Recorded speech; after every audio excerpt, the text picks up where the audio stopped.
There we go. All right. Excuse me. Welcome back to a set review for the Sealed Militia Progression Series. You guys just saw a week ago the Arabian Nights and Antiquities, I believe. Yeah. Yep, that was the last one. Yep. And now the last set before the bans is Legends. Yes. This will be a 15 card pack, so no double openings or anything like that. Although I do think we've set the precedent that whenever an 8 card pack comes out, we're doing 12 total packs of it. Yeah, Is that just the precedent we're setting? Okay. yeah, just to get like the same amount of as if it was a normal modern like day set. Yeah. What we could also do is bundle them up. So we're doing like 6 and 6. Is the other option. So you're still getting 16 cards. So like I think Fallen Empires and Homelands, for example, are near each other. Yeah. If you wanted to bundle those two up and go 6 of one and 6 of the other, that makes more sense. Yeah, that'll probably be fine. I know like those are generally regarded as like pretty unremarkable sets as well. So like Yeah, if it's like a small set wedged between a bunch of big sets, I think we can just open 12 packs of that small set. But if we can bundle up 2 small sets together, which is why I think it was a mistake to do 12. I think we probably could have gotten away with just 6 Arabian Nights and 6 Antiquities. But moving forward, I think if we're doing 2 small sets like that, 6 and 6 is probably fine. It just like mimics the rarities of the sets too a little bit better. But we'll figure that out going forward. Today, we're talking about Legends, which brings a couple of interesting stuff. It's the 3rd expansion. It was released in June of 1994, so I was -2. Fun fact, born in 96. and now I'm gonna dox you now. That's fine.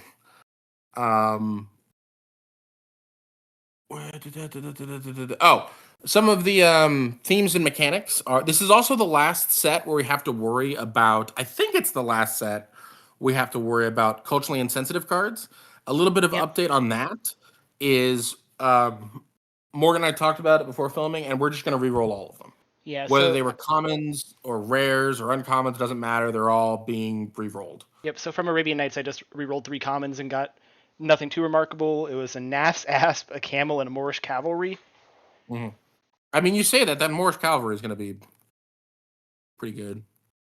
Camel, not so much, but just like anything, because I think once you take Lightning Bolt out, anything that is a creature that comes into play, I think we're going to get to that point where it's just like, I think the white decks just need to curve out and like Army of Allah people to death and stuff like that. Yeah. Brings you closer to a white deck than me.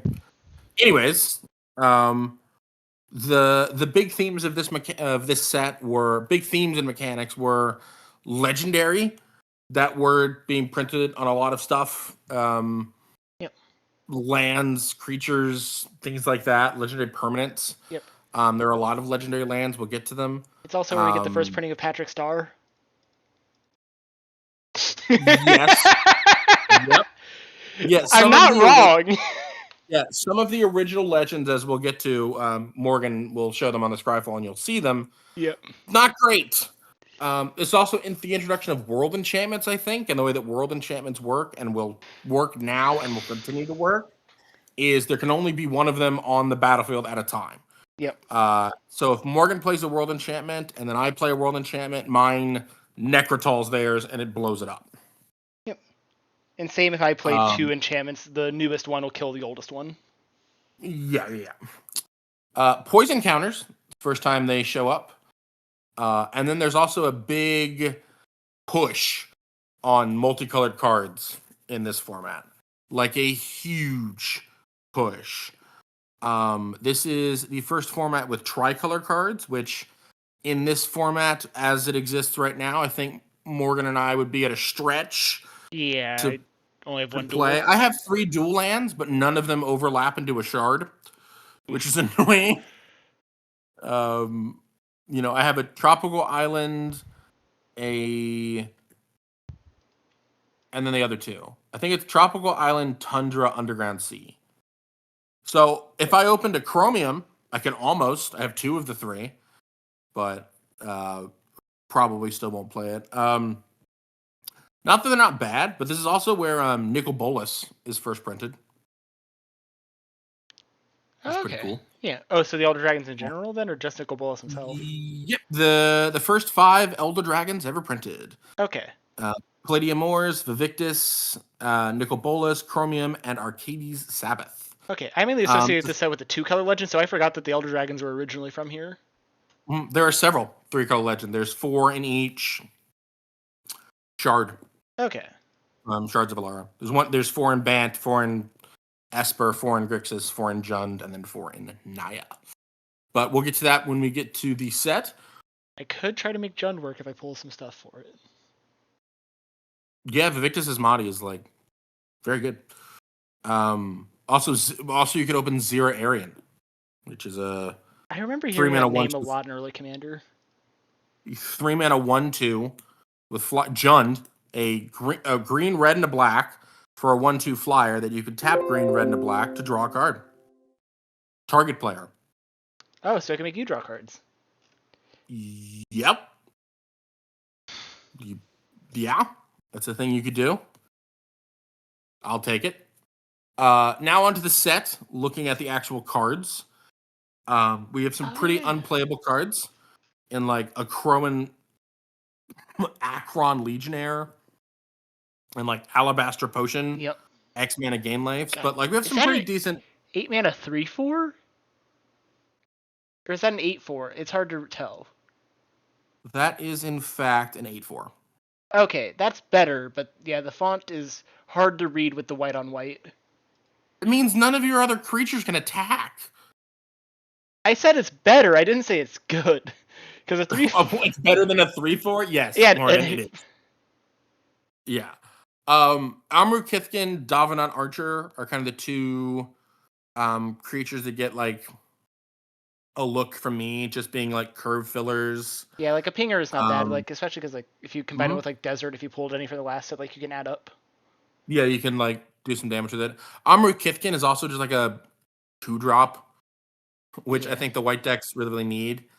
Enchanted being like an on-rate 3-drop.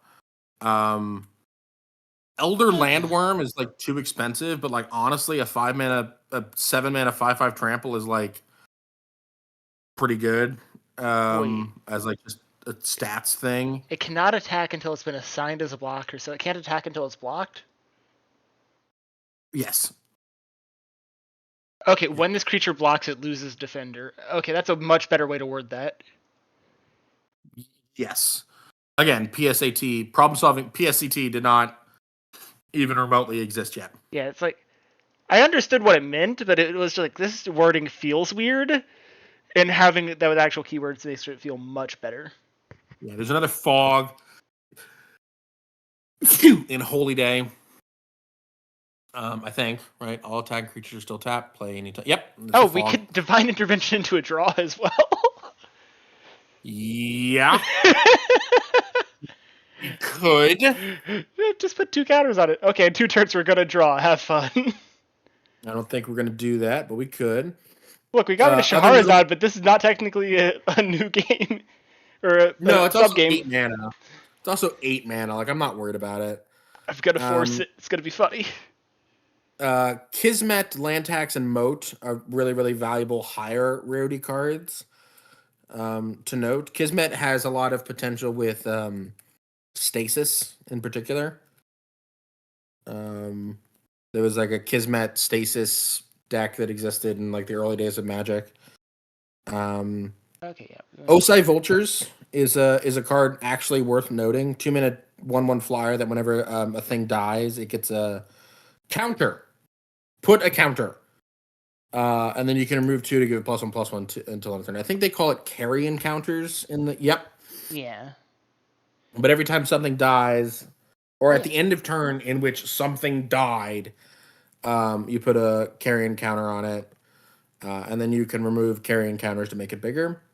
Yep. Card's actually decent. Yeah, and also as weird as that sounds. I am really hoping to pull land tax, but good luck with that. The the uncommons and the rares, there are just so many. Yep. You're not even guaranteed to pull one of any common. The set is so large. There are 301 cards. Yeah. You're just not guaranteed to pull anything. I do think that Thunder Spirit and Tundra Wolves are also high picks. I think these cards are just good. 3-mana 2/2 flying first strike is just decent, and then a 1-mana 1/1 first strike is just decent in white. Especially when they want to do is just flood the board and Army of Allah, which I think both of us have access to. Yeah. Acid Rain's a pretty okay sideboard card, but Also Spirit Link will be very nice. Spirit Link is pretty good as well. Yeah, that's true. In blue, cards that I think Destroy all force. yeah, Acid Rain's like a pretty okay sideboard card, but like I'm not gonna play it because you've played nothing but Rakdos, and I don't think you're going to either because it would mean that you have to put islands in your deck, and you've played nothing but Rakdos. Boomerang's amazing though. Boomerang's amazing. Azure Drake is also like a decent threat at this point. Yeah, 4-mana 2/4 flyer. That's actually pretty on rate today. Mm-hmm. Like, that's actually surprisingly on rate for the time compared to now. Yeah, it's not bad. You would get more text nowadays. You would do something. Like I've definitely seen like 4-mana 3/3 flyer with something as simple as like Scry 1 nowadays, which is basically nothing.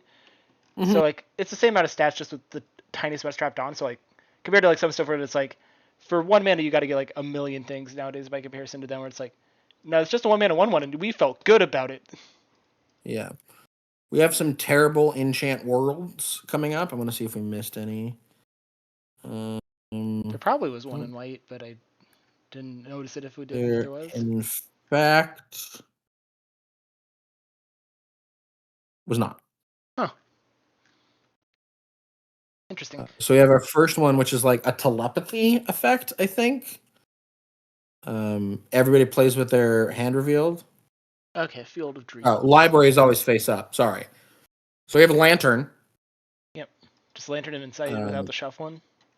Mm-hmm. We have flash counter, which is actually pretty decent. Interrupt doesn't matter. It is literally just counter. It is 2-mana dispel.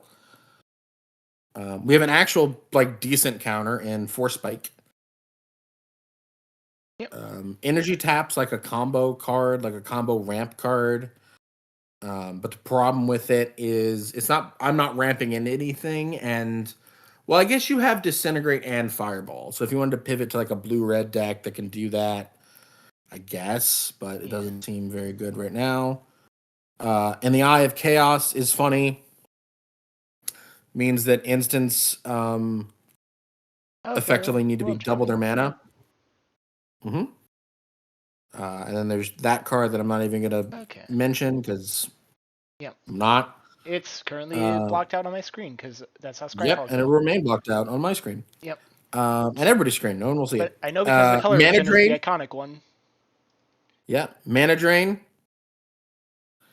Oh yeah, like obviously, Mana Drain's amazing. Like Mana Drain's like the best counterspell ever made. Well, because it's just counterspell but better. Yeah. Like I guess Force of Will maybe. Yeah, it's like Force of Will has some money on there, and Force of Will has an argument, but yeah, I don't know. Mana Drain has done way more degenerate nonsense than I think Force of Will has. Force of Will is better at protecting the degenerate nonsense. Mana Drain is better at being the degenerate nonsense. Apart from that, we have like Recall, which is terrible. We got Remove Soul too, though, which is going to be nice to have. Yeah, Remove Soul is pretty decent. Also, the Segothian Leviathan is just like a fine statted blue creature at this era. Reverberation is funny against Disintegration in particular, or Drain Life in particular. Reverberation is funny. Directs damage. Mm-hmm. Reset is a combo card with High Tide, but I don't think either of us have High Tide, or has it come out? I don't remember. I don't think High Tide has been printed yet. Okay. Time Elemental is also just a really, really powerful creature. Seems weird to say that, but it is. It just bounces target permanent to another's hand, and it cannot target permanents with enchantment cards played on them. Okay. And if it blocks or attacks, it destroys and does 5 damage to you. But it's just this 3 mana O2 that sticks in play and just bounce, bounce, bounce. And then obviously, Zephyr Falcon is also a very, very powerful card. At this point in Magic, in this format. Yeah, one flyer with vigilance. That's not too bad. Mm-hmm. You and I both have access to fire breathing. I think you have 2 fire breathing, right? Or do you have? I don't remember, but I think it was 1. I think you have 1 fire breathing, 1 unstable mutation, which are also very, very good with Zephyr Falcon. I have 2 and 1. Yeah. In regards to black, there's All Hallows Eve, which is a what's it called? Grave Return? No. It kills everything in Living End is what you're trying to think of, or Living Death. It is a Living Death, right? Living Death is the original. Living End is the more commonly played effect nowadays. But they both do the same thing. Put everything in the yard, then take everything. Well, take everything out of the yard, put it in exile. Put everything that's currently in play into the yard, then take everything. Oh, this just mass reanimates everything. Okay, so that'd be like Rise of the Dark Realms kind of style thing. Yeah, it's like a Rise of the Dark Realms, but I think it's symmetrical. Okay. Put it into your graveyard, and each player returns all creatures. Yeah, it's a symmetrical Rise of the Dark Realms. Okay, so it is a little closer to Living Death. It just doesn't do the kill spell part of it because Living Death does reanimate stuff for your opponent. Mm-hmm. There's Carrion Ants, which is like fine. Honestly, I think it's a fine thing to Dark Ritual like into sometimes. I mean, you're playing Frozen Shade. Yeah. This is one more mana for a Frozen Shade, but it's easier. You can pump red mana into it as well. Yeah, I'm mostly black mana anyway, so I think I'd prefer Frozen Shade, but yeah. And then we got a card that needs a flowchart to play it. Yep, Chains of Mephistopheles. Yeah. It's not as complicated as it feels like, but it is very funny that there is a flowchart. Yeah. This is an annoying card, but... And I'm going to play it. Sure. I don't think it does anything against me. I don't know what it does fully, but I know approximately like what it does if I actually do end up pulling it, but I'm not going to like start like breaking out the chart right now. If a player would draw a card except for the first one they draw in each of their draw steps, they discard a card instead. Okay. That makes sense. And then if they discard a card this way, they draw a card. Okay. And if they don't discard a card, they mill a card. But I legit...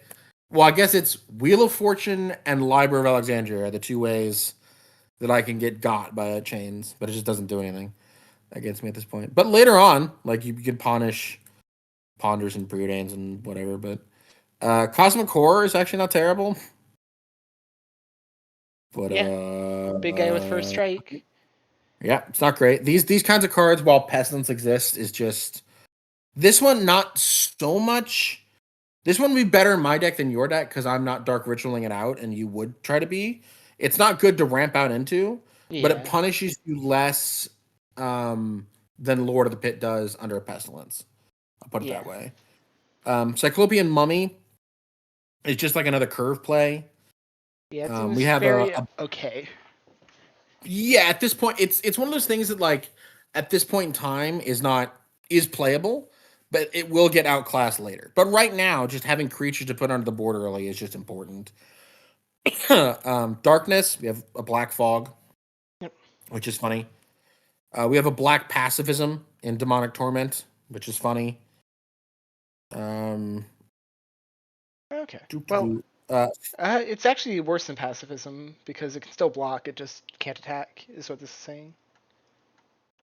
And it doesn't deal damage, but that's still a little bit awkward. You could still block, yes, but it doesn't, if you put it on something like a Hypnotic Spectre, it means that it's not a problem anymore. Yeah. It still solves, in quotation marks, still solves a problem like a Pacifism does. Yeah, but it doesn't take out like a big guy quite as well because now you just created like an 07 wall effectively instead of a 7/7. Yeah. Better in your deck than mine because you can Pestilence through it and like that. That Serendip Ifrit is now no longer attacking you. Yep. Or like And you it's can still put it on a hurting you every Juzam turn. Jin. Yep. Something on. It's really good with Serendip Ifrit and Juzam Jin. Yep. If you put them on those, it's like crap. Yeah. Also, the middle of Fallen that Angel. art is just really like drawing my eye over and over again. Like every time I look away from the screen and look back, I'm just immediately drawn to that spiral on Demonic Torment. Mm-hmm. Trying to hypnotize you. Fallen Angel, I think, is also really, really good. Oh yeah, card's very good from like what I remember historically. Greed as well. Greed is good. But yeah, it was a classic commander card. Yeah, I think it's good in this format too. Yep. Especially in your deck with something like Drain Life to get the life back and things like that. Yeah, it required me to like have to build a little more around stuff like Drain Life, but it's definitely possible because if I try to play that and Pestilence, I could be a little too like hasty to kill myself. Yeah. You just need to find something to do damage. Like, I don't know. Spectre and Juzam Jin and, you have to back it up. Headless Horseman's like a fine curve player, but nothing special. Hellfire's like a board wipe, but it kills you, essentially. Yeah. It kills all non-black creatures, but then hits you for 3 plus everything. So if you kill 2 creatures, you get hit for 5. Which all things considered, that's not like as bad as it looks because it's like if you kill like 3 threes like and you had no other way to deal with them, it's not. I don't think it's playable. It's definitely not playable in my deck. You're putting way too much pressure on me with Pestilence. Also, It doesn't kill all your creatures. Yeah. And if you played it, I think you'd again have to be going into the Drain Life thing. I just don't see this being played now. With mostly like mono black, I do think it is potentially playable, but like if you're playing mostly small dorks like you were like last week, like I think it'll be just better to like Pestilence it out. Mm-hmm. That's the thing. Is like it's not playable in my deck. I'm not going to kill any of your threats whatsoever. Right. The only thing that this kills that I'm worried about is Rook Egg tokens. Yeah. So I'm not going to play it. And then on your side, you have double Pestilence Fireball. So why would you? That's kind of my point. Is like I just don't think in either of our decks it's making it in. Hell's Caretaker is a reanimator that you have to sacrifice another creature for. Honestly, I could see playing it. Like it's not the worst thing in the world, and it can. Hell's Caretaker's not bad. Constantly re-threaten with some of like the other good cards I have. Medusa's not terrible, but it's not like great. Lost Soul is kind of my opportunity to get a Bog Wraith. That's about it.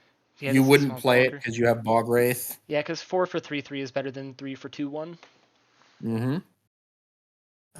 We have the Abyss, which I don't know if you've ever played Magic and you were like, I've assembled the Abyss, and it's just a creature that has enough power that you have to keep sacrificing a creature. That's what it does. Every upkeep, at the beginning of each player's upkeep, destroy target non-artifact creature that player controls of their choice. It can't be regenerated. Yep, like just... kind of a really, really. If you wanted to lean heavy into the control deck, but a little bit of anti-synergy with Pestilence here. Yeah. Yeah, it is a very punishing card if like your opponent's not on like too many creatures in it.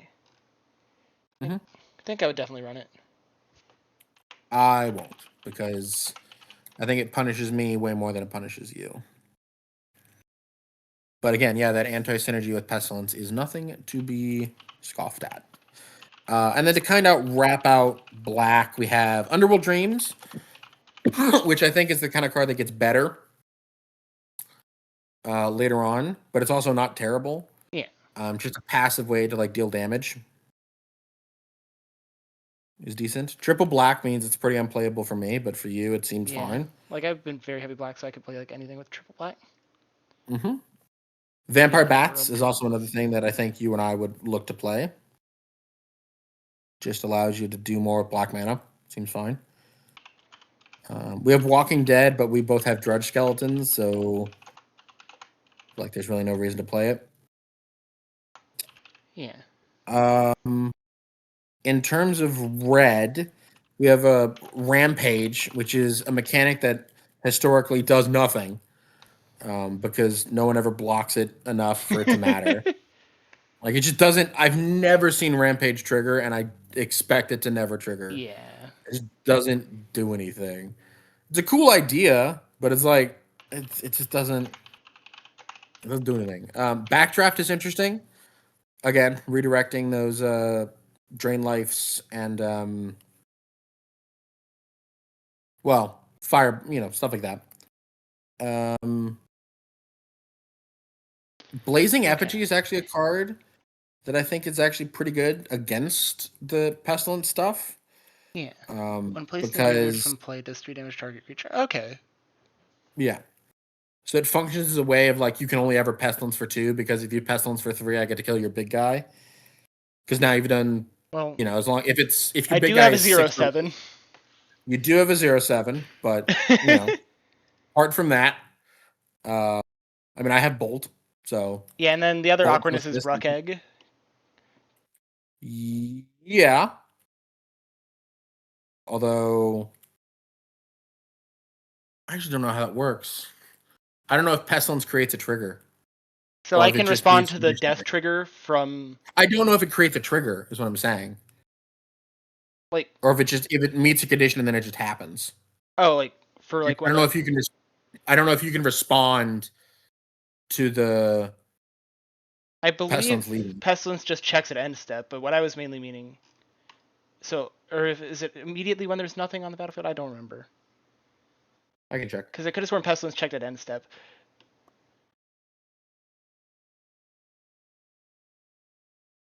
Yeah, I thought you were meaning something different at first when you were initially bringing up the concern. But yeah. Oh yeah, this is with like the 10 kobolds. Yeah, it happens at the. Yep. So originally these cards actually weren't cards; they were supposed to be tokens. Which is why they say it's a red card. Yep. Yep, which is funny. Skipped over Bloodlust and Chain Lightning, which I think are very. I just saw them like out of the corner of my eye while you were looking stuff up. Yeah, Bloodlust and Chain Lightning are definitely worth talking about. Chain Lightning, your last, which is weird. I actually hope you open Chain Lightning because that's kind of what's causing my pool to be good is the existence of this card. Spoiler alert, I've done my openings. I don't think you have yet. I've opened 4. Chain Lightnings, yeah, that's going to be very annoying for that. Because that's going to be 7 bolt effects in this week. Mm-hmm. Crimson Manticore is also like a pretty, honest to God, decent card. 4-mana 2/2 flyer that can ping something that's attacking or blocking for a red is just like decent. Yeah. More kobolds. We have an enchantment that gives vigilance. Falling Star, which is just like another dexterity card. Okay. Firestorm Phoenix is like the first Phoenix. Placing the graveyard from play, return it to its owner's hand instead. Okay, and it may not be played against until its owner's next turn. Man, that sucks. It's a 3/2 that you can't ever kill. It's fine. Yeah, but you have to pay 6 mana to keep doing it every turn that it dies. Dude, we're not in a game of. You keep underestimating the era of Magic that we're in. Creatures suck, dude. They just continue going to suck until like 8th edition. This is like a good card at the time. I think even at the time compared to like some of the other stuff we've seen, it seems fine. Because like, if this is going up against like a Serendipity or a Jizumjin, like I'm just like, okay. Yeah, it almost trades with a Juzimjin. Yeah, I mean, almost. Juzim doesn't just hit you. I mean, it's fine. That with a fire breathing or that with a lightning bolt allows you to 2-for-1 yourself with a Juzimjin, which is like, if you ever get to do that, you should count yourself lucky. I don't think it's great. Like, obviously, I would choose Serendipity over it, but like Serendipity is like, that's like saying, this Giant Growth is not Ancestral Recall, therefore it's unplayable. It's like, well, of course, but Ancestral Recall is like the top of the top. For one, didn't say this was unplayable. I said I think this seems fine at best, but yeah, there's a difference of saying, oh, hey, I think Giant Growth is fine, Ancestral Recall is insane, versus saying, I think this is like dog shit. I don't think this is great, but I think it's fine at best. Yeah, I think it's like okay. And a lot of the other rares are just worse, is kind of where I'm at. Like, it's just the card quality and the card dispersing is like, you have rares that just like don't do anything. which is pretty like mediocre. Like I have like Dancing Scimitar in my pool, and it's like yay, you know. Hmm. We do have Cobalt support. We should mention. Yeah. Whatever, they're all terrible. You basically have to open all of them to make your Cobalt mediocre. So you know, if you have two of the lords and the first striking lord, they become 1/2s with first strike and trample. Wow. Yeah, they're pretty bad. Immolation, I actually don't think is terrible. Just as a way to kill, it kills drudge skeletons, it kills royal assassins, it kills on your end, it kills my mana dorks, it kills my flying men, Yeah. Like obviously, stuff like we that. just better to have bolt, but if you Well, don't you have don't. it, yeah. But hey, look at this chain lightning. Yeah, but you know, it's still Yeah. like fine. It means you don't have to use a bolt on It means you don't have to use your premium chain lightnings on a 1/1, Also, I find which it is very weird that the Cobalt Drill Sergeant is just dressed up in like World War II era kit for some reason. yeah, I don't know. Mountain Yeti is actually not terrible. 4 mana 3/3 with Mountain Walk and protection from white is okay. Yeah. And then another card that I actually think is good is Pyrotechnics. I think this card's very good. Oh yeah, you can split that up very nicely. Mm-hmm. It also like 4 is just an important number. It kills Serendipifreets. It kills Azure Drakes. You know, it kills the harder to kill the blue things without having to use disintegrates and lightning bolts and things Yeah, like the that. other nice note about it is it's on rate with Disintegrate and Lightning Bolt for its mana cost. Mm-hmm. And can kill more stuff. Yep. Or Like did I if say you Lightning Bolt? I disintegrate meant to a say Incinerate or whatever the other Fireball was. But yeah, it's on rate with yeah, Fireballs. it is yes, it's on rate with pay X and a red deal X damage. Yeah. But it can be better than disintegrate because if you're it's more versatile, right? That's where Yep. it gets a lot of its power. Is if you're facing a board of like 1/1s, you'd have to disintegrate. Paying 2 to kill one of the 1/1s, but pyrotechnics you could like kill multiple 1/1s and stuff like that. Sorry, I just saw the Um, dumbest heck card ever, which is Quarum Trench Gnomes deactivating their planes one by one. yeah, on a 4 mana 1/1. Yeah. Oh man. I don't yeah, don't really think that that'd be a I didn't say I was gonna say it was dumb, but I think it's very funny. it is funny, but I don't think either of us should play it. There's also Spinal Villain, which I do think is worth talking about. It's like a sideboard card because Oh yeah. I've shown you a heavy reliance on blue cards. So It is just a this is a Royal card Assassin. this is a card that I honestly think you could put in your sideboard against me. Would be fun. Oh yeah, very much so. It's sometimes better than a Royal Assassin because um It doesn't you have to wait immediately till it tap, taps. yeah. Yeah, just blow up the Serendipity. Okay. And sometimes yeah, it's fine. Um and there's a bunch of walls and stuff. Winds of Change is not like terrible, but it's not great. The Brute. I think that's about it for red. In green, we have a bunch of like curve fillers, which I think are important now, and will become less important later when we get better 2-drops. Because that's the thing. I don't know about your pool, but my pool lacks aggressive 2-drops of to just at all. Yeah. It's like Iron Claw Orcs. That's about it. Most of mine are like more like chill controlling style stuff. Yeah, I just lack aggressive 2-drops to put pressure on people, which is why I think the Pestilence is so oppressive. I just can't deal enough damage, which is annoying. Green helps fix this a lot. Like Ailing Leprechaun is like not great, but it's a 1-drop. But I think I certainly in an aggressive green deck have better 1-drops than that. I have like Gazban Ogres and Kurt Apes are like where that would be competing against. But like Barbary Apes is fine. Cat Warriors is fine, honestly. Avoid Fate is also not terrible. Yeah, it's relevant. Like I've seen people play that in like more modern decks because Mm-hmm. it's a counterspell coming out of a color you don't expect counterspells coming from. Mm-hmm. Like obviously more recently you probably just want to give it hexproof, but this is at a time when like you couldn't do that besides with this. Mm-hmm. And there's like Dirkwood Boars, which is like a fine thing to ramp into at this point. Emerald Dragonfly, I actually think is a fine 2-drop. We get our first mana fixing in mana filtering in Fire Sprites, Oh, did you get Eureka? which I actually think would be okay.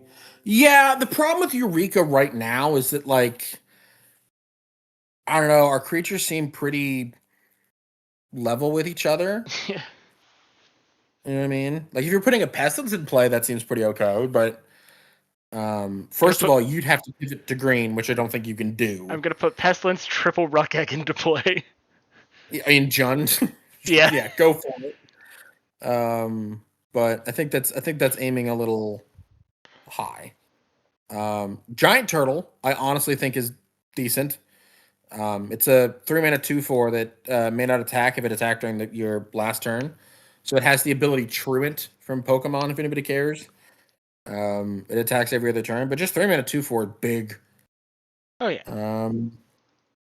Hornet Cobra seems okay. Killer Bees is also like a perfectly fine card. Yeah. It's what I wish Frozen Shade was when I first saw it, because I don't know why, but Frozen Shade felt like it should be able to fly, and I don't know why, because it's a shade and a lot of ghosts fly. But no.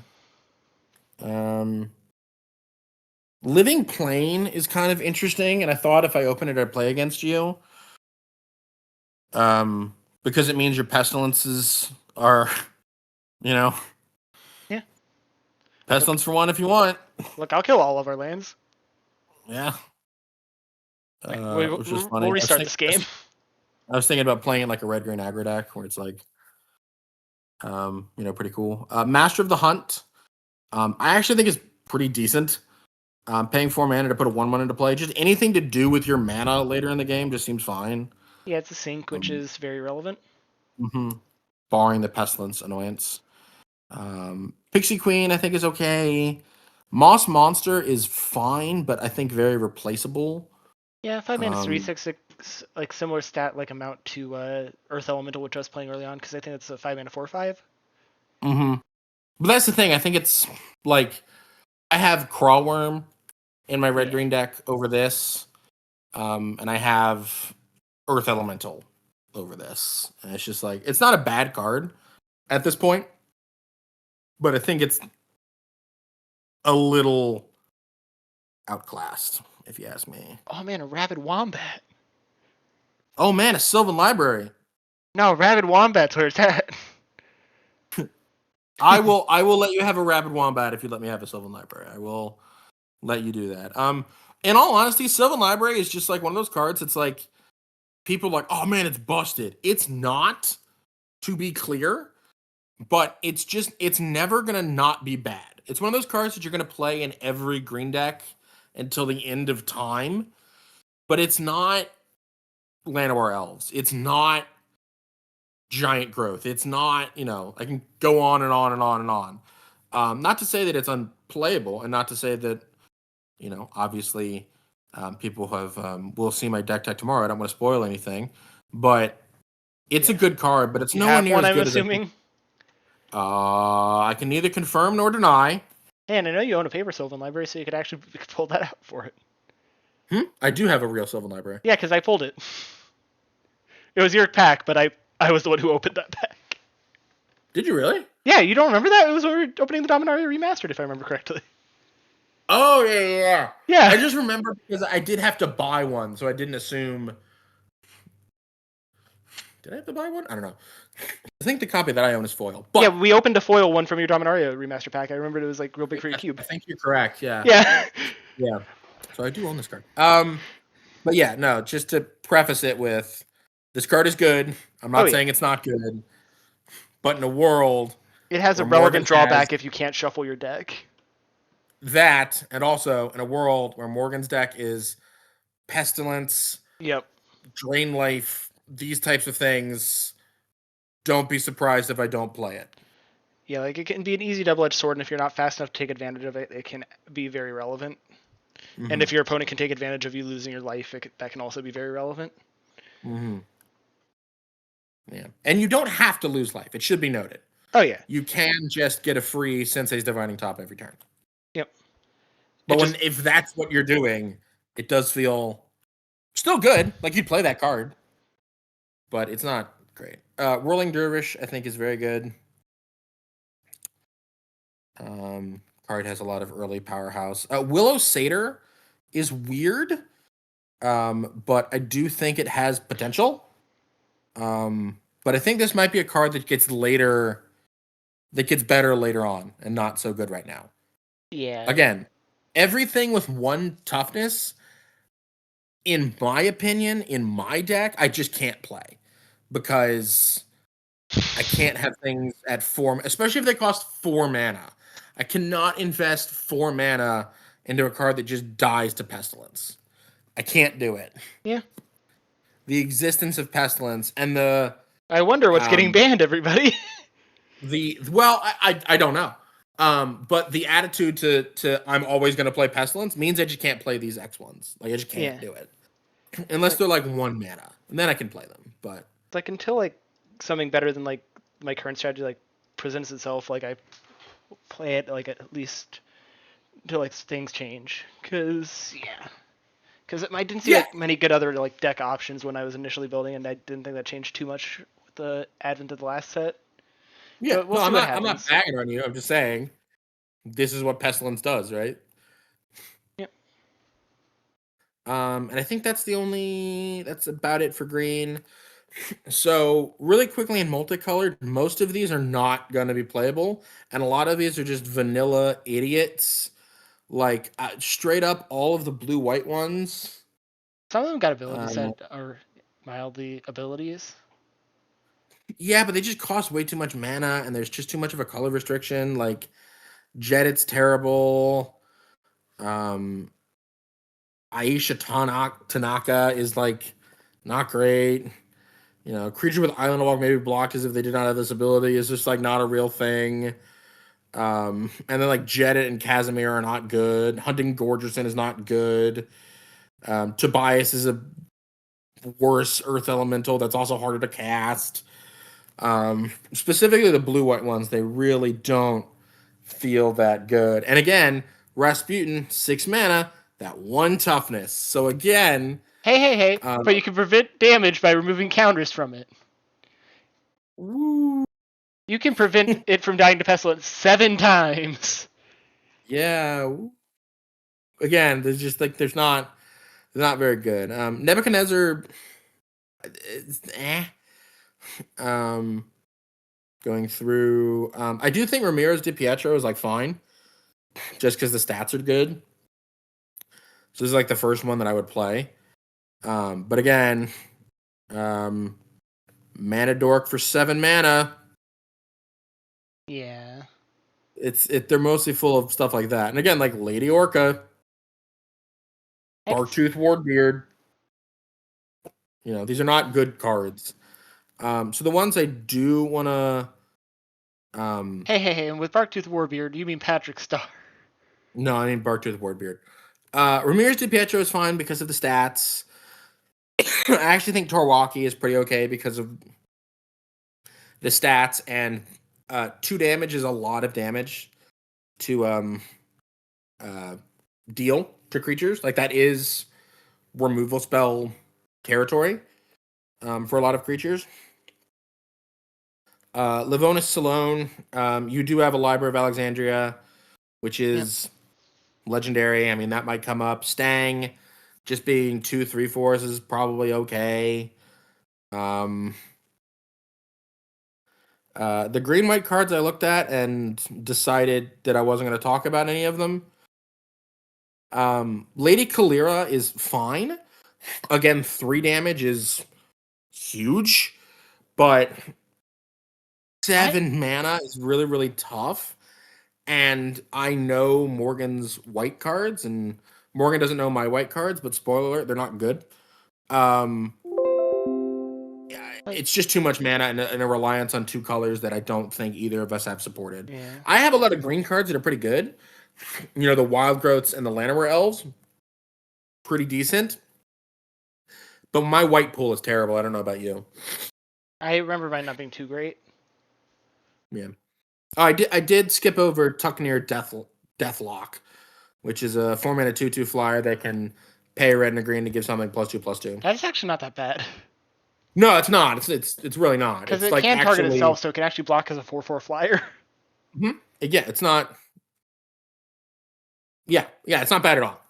And then I think That's Gabriel is not as bad as it looks a little bit, because it can attack as a 4/4 flyer, which is nice. Like, it's not insane, but It's not. It's one of the more like versatile. But again, the white-green cards kind of have to go over here in this unplayable pile because our white cards are just not good enough to support them. But at least like mentioning like things that could be playable, like if like somehow we no, pulled a Gabriel bunch of Angel white Fire stuff. is fine. And our white, I think our white is my white is getting a little bit better, but it just lacks the 2s and 3s and removal of any kind. Like no swords, nothing like that. Yeah. It's just like not great. But Gabriel Angel Fire, Deathclock, and Lady Kalira, I do think need, and then like Takahashi, maybe a little bit of a nod there too. Yeah, like. But the rest of them, they're just. Yeah, for sure. I still think I put the other 3 above it. Oh yeah. And the DiPietro above it too. But, you know, would not be the worst. The one that I think Morgan would consider playing is like the Torwaki, and then I opened one that I just can't play. So, yeah. And then that brings us to the 3-color cards, which I think, on merit of being 3-color, you won't see this week. Yeah, it'll probably be very hard to play them, but like if we could play Chromium or something, that would be very good. Chromium is pretty good. Dak and Blackblade is just huge.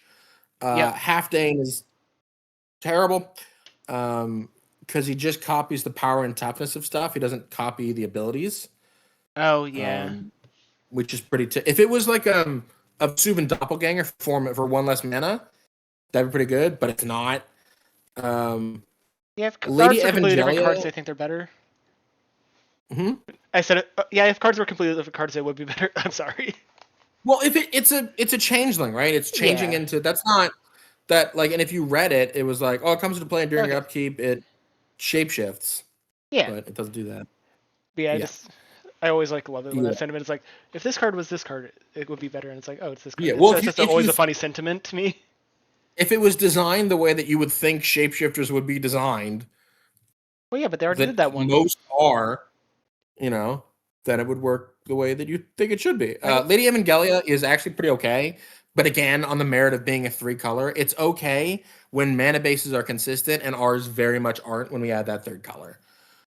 Gwendolyn de Courcy is, again, a power level, like pretty fine, but red, black, red, blue, like we're just not going to be able to play it. Yeah, like the same with like and ability are very good for the mana.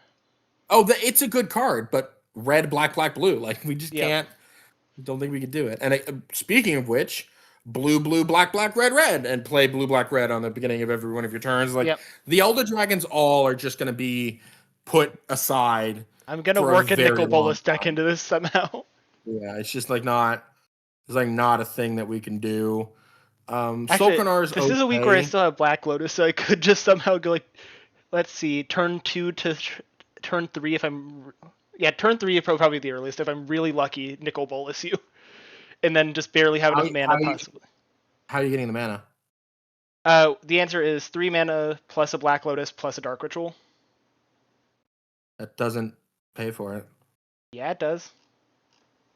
No, it's blue, black, red. Black Lotus only adds 1 color.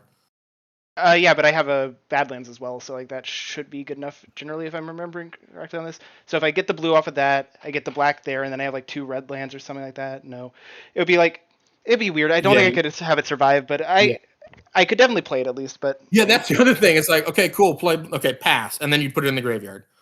You can't pay mana for it. So play the turn 3 Nicol Bolas all you want. I'll let you do it every game. Because that means you've used your Black Lotus for no reason.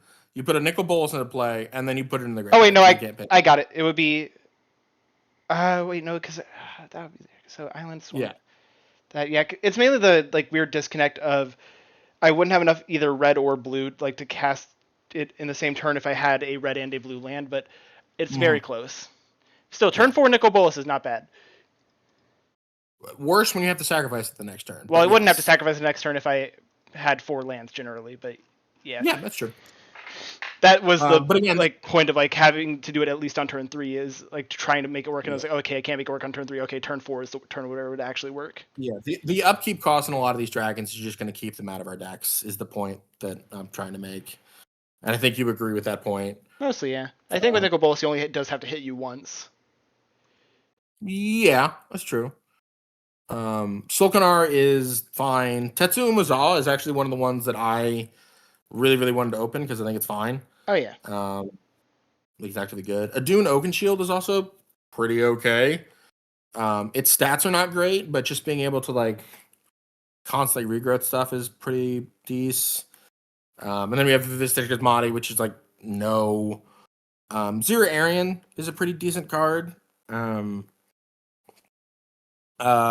then we have 2 more Elder Dragons, which are like not great.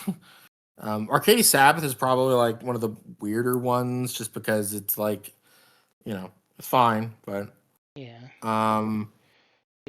Generally, yeah. Zera's fine. It's just a 1/2, right? Yeah. That's the problem. Like it accidentally dies to your own pestilence too much. Is the problem, but it's a fine card. You saw how powerful Library of Alexandria was. Just being able to draw a card every turn, is fine. But in general, I think you and I both agree that these 3 color cards are probably not getting played. Yeah, 2 aspirational mana base issues.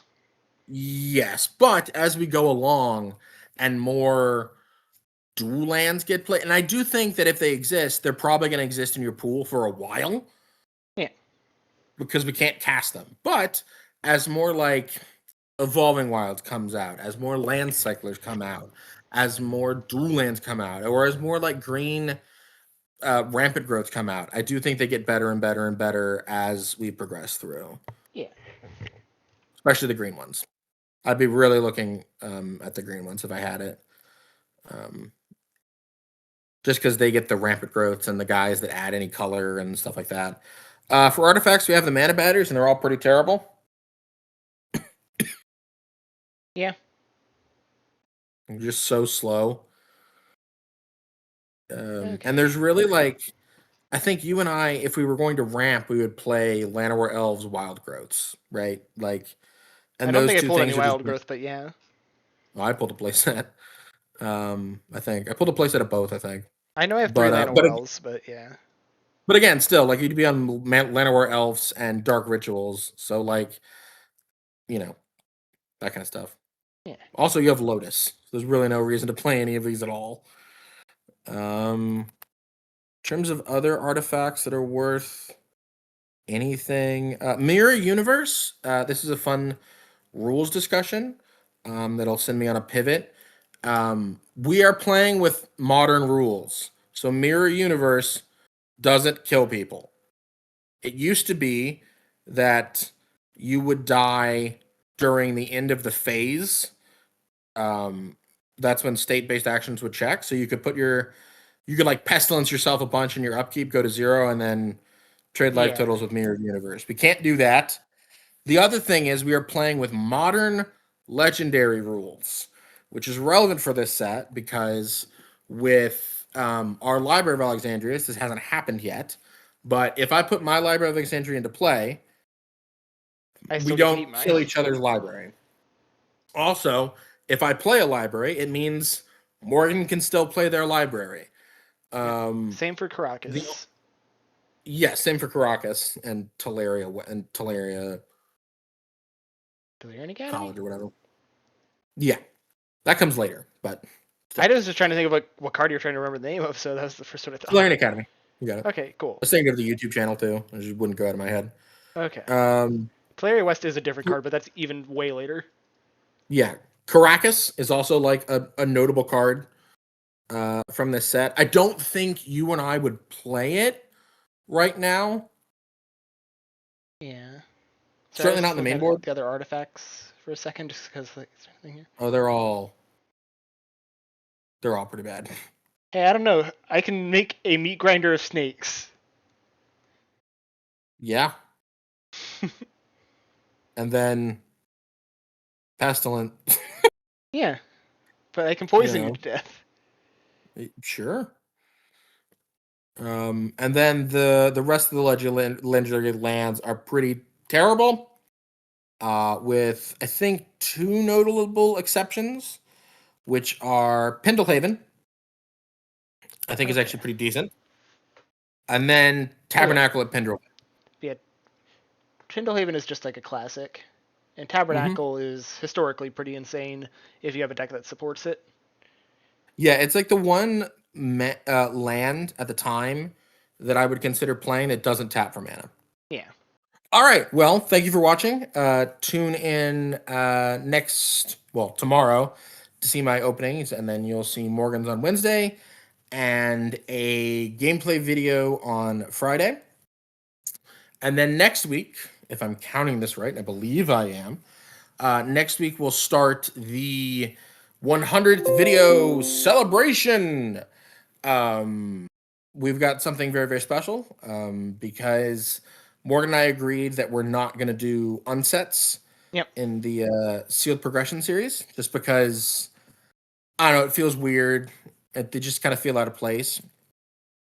And they were never meant to be played like that either, right? So they were meant to be played casually with your friends, having a ball, whatever. So they don't really fit into like the history of Magic or like how Magic's evolved, right? So what we're doing for 100th video episode is we are opening a pack of Morgan. Catch me if I'm wrong. Morgan and I are doing a sealed episode where we're opening 6 packs. Yep. 1 pack of Unhinged. Yep. 1 pack of Unglued. Yep. 1 pack of Unfinity. Yep. 1 pack of Unstable. Yep. 1 pack of Mystery Booster 1 Convention Edition. Yep. And then, because there's not really that many other joke sets, 1 pack of Mystery Booster 2, so Mystery Booster 1 doesn't feel lonely. Yep. Apart from that, that's what will be happening next week. And then the week after, we'll go back to the regular Militia Sealed Progression series, that type of thing.